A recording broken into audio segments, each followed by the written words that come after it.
Hey tubers, welcome back for another adventure. We are going to work on the no start Big Red. I kind of know what's wrong with it, but let's pretend I don't and go through some troubleshooting.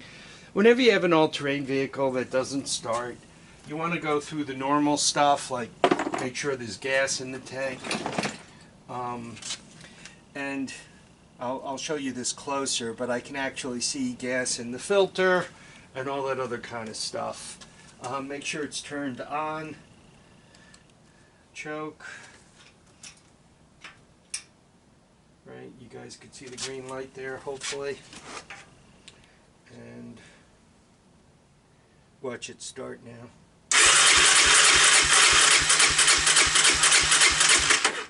So, obviously, it doesn't want to start. Normally at this point, I do a quick, pop the seat, pop the air box, and give it a little hoot of starting fluid. What this does, this will tell you if you have spark or not. So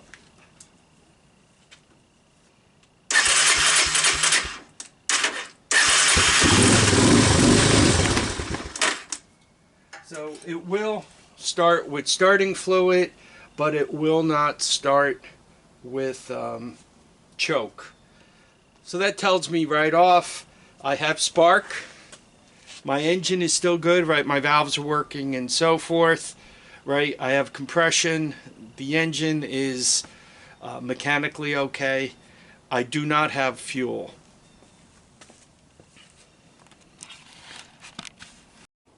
So I know there's fuel in the tank, obviously, and you can see I like to use clear fuel filters so that you can actually see the fuel go through there. Now, what I'm going to do is, quite honestly, I think I am going to pop that gas line off just to be sure. This is one of those fuel filters. I don't know if you guys could see in there. It has the fine mesh. It does not have paper. And there's good reason for that. The paper filters,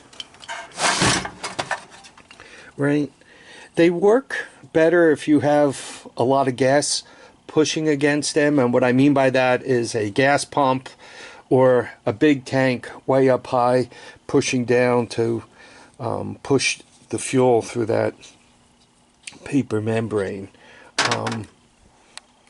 I've had trouble with bikes and all-terrain vehicles with those paper filters. What'll happen is you turn the gas on, you wait a few minutes, right? Bike starts up, first, second, third, you're winding up third, and suddenly it starts acting like it's starving for fuel. Sometimes they even cut out and shut down. So you stop, you wait, fuel works its way through the filter again and fills the carburetor, and they start right up, and you could go right through the whole process again. So I've really I like these mesh filters better, and I've had good luck with them. Just a suggestion, might as well know what you're up to. Anyway, I'm going to check to make sure there's gas coming out of that. I believe there is, so I'm not going to put you all through that. After that, the gas tank needs to come off, and I'm afraid we're going to have to pull that carburetor again and see what's going on. Gas tank is off, and I checked to see, and there's plenty of gas that comes out of the fuel filter, so I don't have some hidden clog right there. Next things, I got to get the carb out. To get the carb out, I got to take these out. I got to get this out. To get this out, I got to take out the battery box because this thing has to tilt and slide back and come out. It can't do that. If you see the corner down there, right? It can't do that with the battery box in here. So this is one of those all-terrain vehicles, and I guess almost all of them are like this. To get the carburetor out and rebuild it, which is about a half hour's work, you got a half hour worth of taking it apart and a half hour worth of putting it together to do a half hour's work. This is where that shop time gets expensive. So the carburetor is off. Right, took a few minutes to take it apart. I got a tub right here. One always kind of wants to do this over a tub. I'm even taking a certain amount of risk that one of these small pieces could fall outside the tub and be lost, but I'm going for it.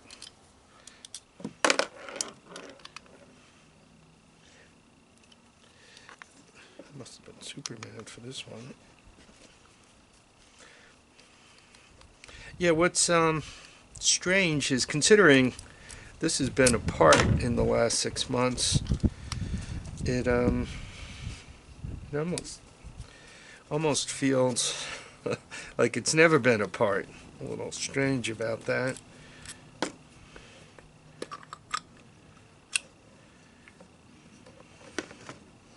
So for a freshly cleaned out carb, right, there's not much time on it. We have quite a bit of silt there.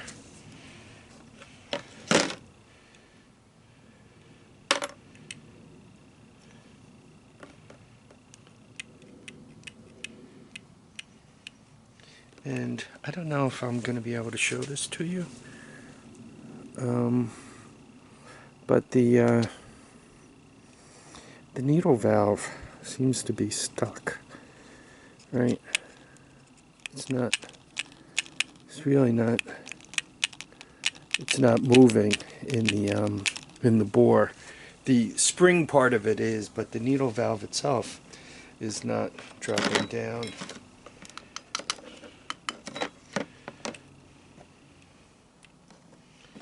So, here, let me get a small pin.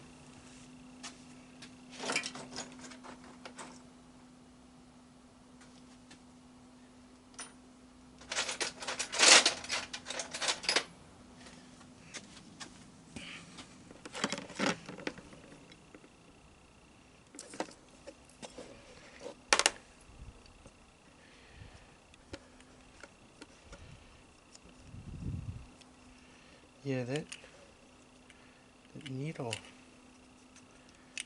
Yeah, it really seems stuck. Very stuck. Wow. I'm gonna have to mess around with that with some needle nose pliers. That needle valve is really stuck. It's cemented right in there.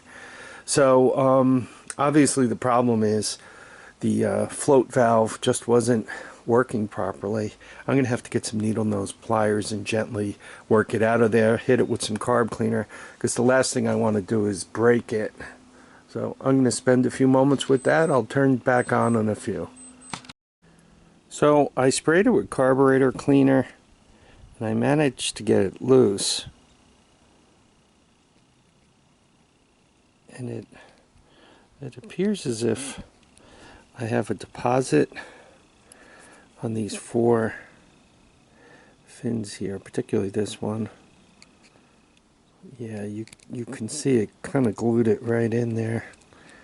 I'm not quite sure what to do about this. The gas tank, I'll show you the gas tank in a few minutes. It's got some rust in it, but something's getting through, causing me all this trouble. I just want to show you the general carburetor. Seems to be putting out some nasty stuff. I don't know what this is washing off of. I mean, you guys could see it dissolves easy enough. Right.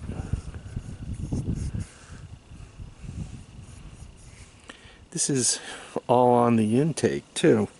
This glue junk appears to be gumming up my works. I'm using normal gasoline in it. I'm just wondering if it's just coming out of the tank. I don't know. I'm not quite sure what to do with this mess. I don't want to be rebuilding this carburetor once a week. Anyway, let me know what you guys think. I'm not liking the looks of that for sure. Two other pieces of the mystery. Obviously, whatever it is being inhaled by the engine,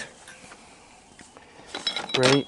But it's not coming from the, I mean, there's a little bit of wet there from me spraying the front, but it's not coming from the air cleaner, so it has to be coming in through the fuel. We'll take a look at the gas tank next. Here is the idle jet from the carburetor, and as you look down the barrel, so to speak, it is clogged. And as you look at a couple of these holes, they're clogged.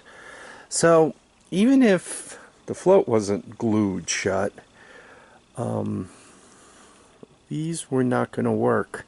I think what I'm going to do is rinse out the gas tank again. I'll clean these up, and I'm going to put the carburetor back together, and let's see what we could do to get this rig started. Okay, here we are. I freed everything up. Carburetor's cleaned up. Now it's just a matter of putting it back together. All the jets are cleaned. It's all ready to go. It's 1 o'clock. This thing's put all back together again. So it took about 3 hours to pull the gas tank, air filter, battery, carburetor, rebuild it, and put it all back together again. Just if anybody wants to wonder about time. I emptied out the gas tank, and you guys could see the rust in it. That's the color of the gasoline. This is the remainder of the gasoline. When I cleaned the carburetor, I used carburetor cleaner, and that's kind of the color. It's a little different color, I think. Let's see if it... So, I don't know. That's what it looks like. I'm going to set up the camera. We're going to give this thing a start. No starting fluid. We're going to see what it sounds like. By the way, I put in a quart of my ever famous mixture of stabilizer and seafoam. So I put that in there. Hopefully it warts off whatever evil spirits. As I look at this and this, I really don't see any water in it.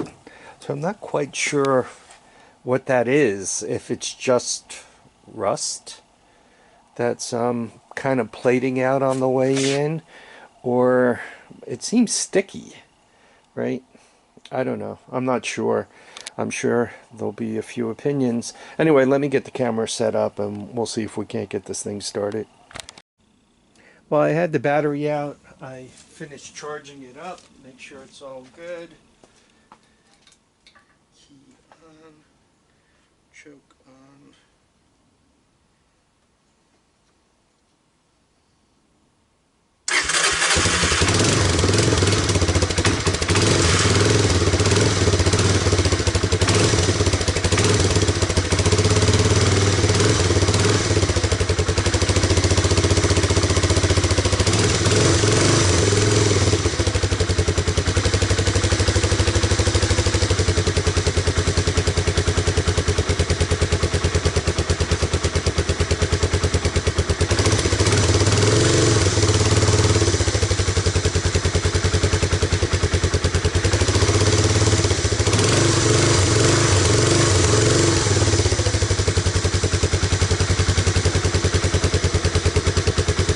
Might stall. I have the idle down a little bit, but that's really what you want out of Big Red, is to just idle along like that. Anyway, I'm going to put the seat on. I'm going to change cameras. We'll take this thing out for a quick GoPro romp. So here we are. Time for a start and a ride.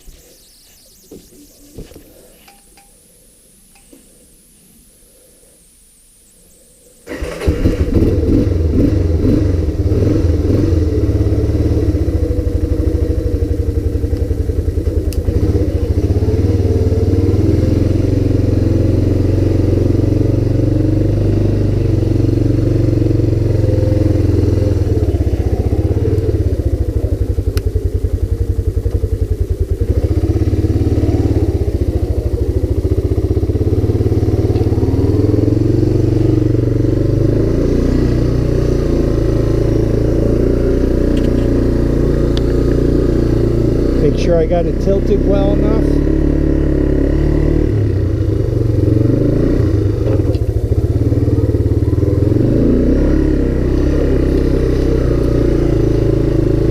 It's much easier driving these things with two hands.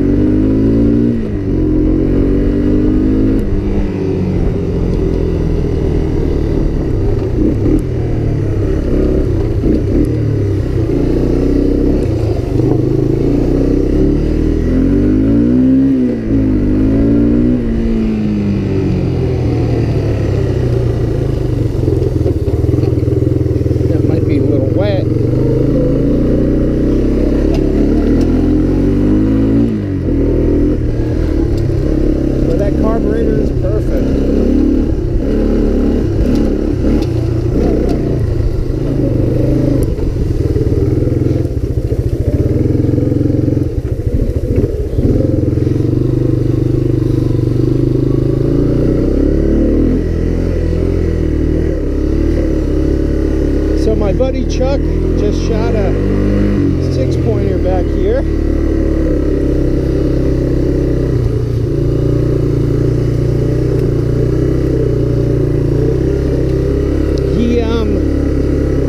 It didn't go far, but he said, oh, got some more to hear.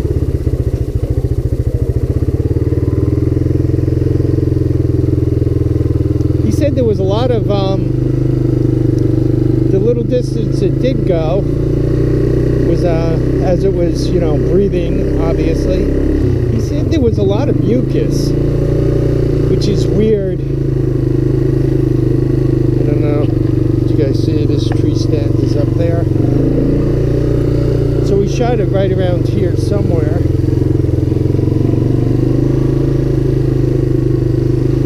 Wonder where he left the gut pile. We might find it in the middle of the trail. Though if he left it, no matter where he left it, I'm sure all the other creatures aided in the recycling.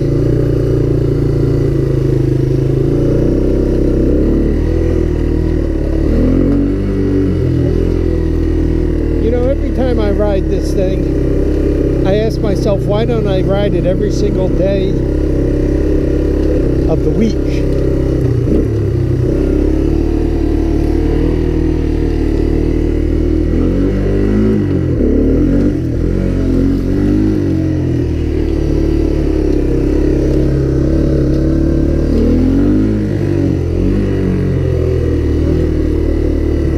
I mean, it is just a sweet machine.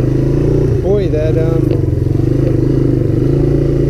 seafoam also, I think it gives me a little extra octane, because she's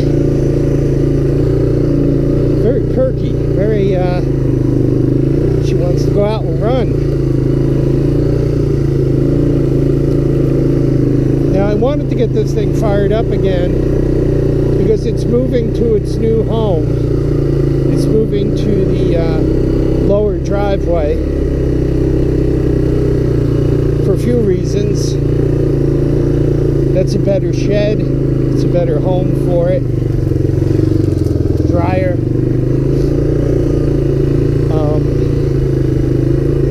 It's easier to get to. I don't want it to get stacked up in there.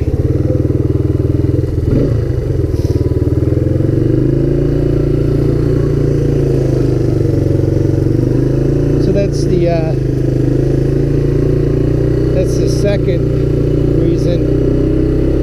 I really want to just use it a lot more.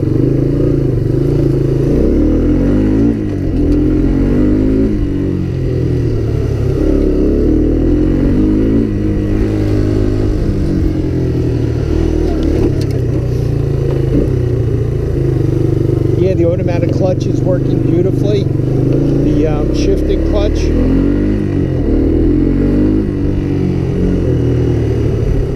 Yeah, the carburetor is completely clean. It's accelerating well.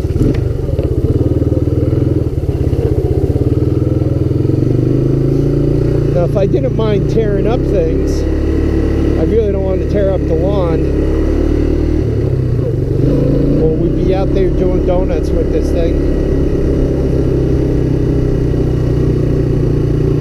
I do enough stuff to annoy the wife, looking out the window and seeing donuts in the lawn. Doesn't need to be one of the things. So I'm going to move this thing into its new home. I mean, I'm happy with it. It's running beautifully.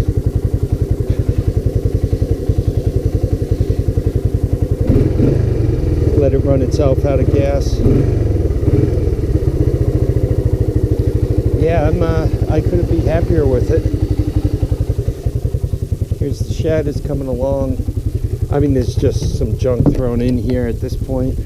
The snow blowers and all. But we'll get it in there. Get it straightened out. I'm trying to get most of the objects in here. Then I can figure out where the shelving goes. One of the best suggestions I got, I don't know if you guys know my brother Calvin from Calvin's Corner down there in Georgia.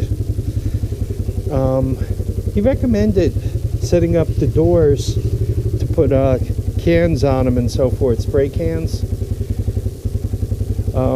If I would have thought of that sooner, quite honestly, I would have used 2x4s for the doors. It would have given me that extra little bit. Then it would have been easy. But one could also, if you set them up with the right hinges, quite honestly, maybe go with a third hinge. You could put quite a bit of weight on them. So hopefully my camera battery didn't die out on me and all this has been recorded. I want to thank you all for dropping by to watch and comment and subscribe. Please remember, feet down, heads up, and get out and enjoy each and every day. Bye now.